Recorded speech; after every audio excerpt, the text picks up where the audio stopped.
Welcome to our channel. In today's video we're going to walk you through the step-by-step process of adding an image to a PDF.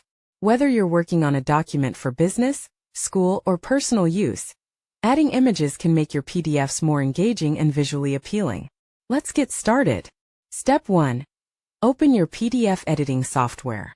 The first thing you need to do is open the software you'll be using to edit your PDF. There are many options available like Adobe Acrobat, Foxit PDF Editor, or even some online tools such as Smolpf or PDFescape. Step 2. Upload your PDF. Once you've opened the PDF editor, click on the Open or Upload button and select the PDF file you want to edit from your computer. This will bring up your document in the editor. Step 3.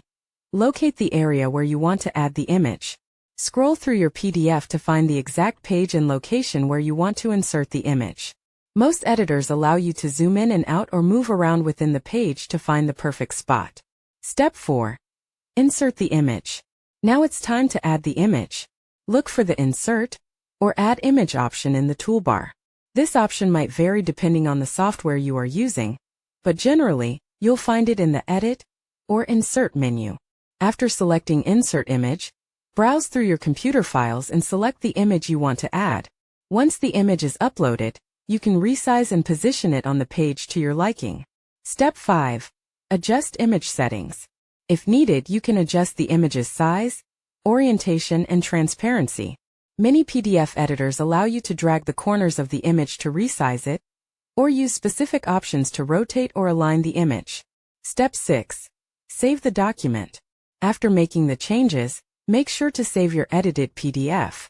Most editors have a Save or Save As option that lets you overwrite the original file or save it as a new version. Step 7. Review your PDF. Before you finish, take a moment to review your PDF.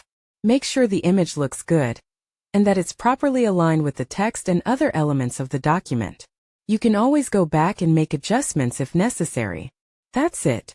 You've successfully added an image to your PDF. Now you can share your edited PDF with colleagues, friends, or clients, knowing it looks just the way you want it. Thanks for watching. Don't forget to like this video and subscribe to our channel for more helpful tutorials.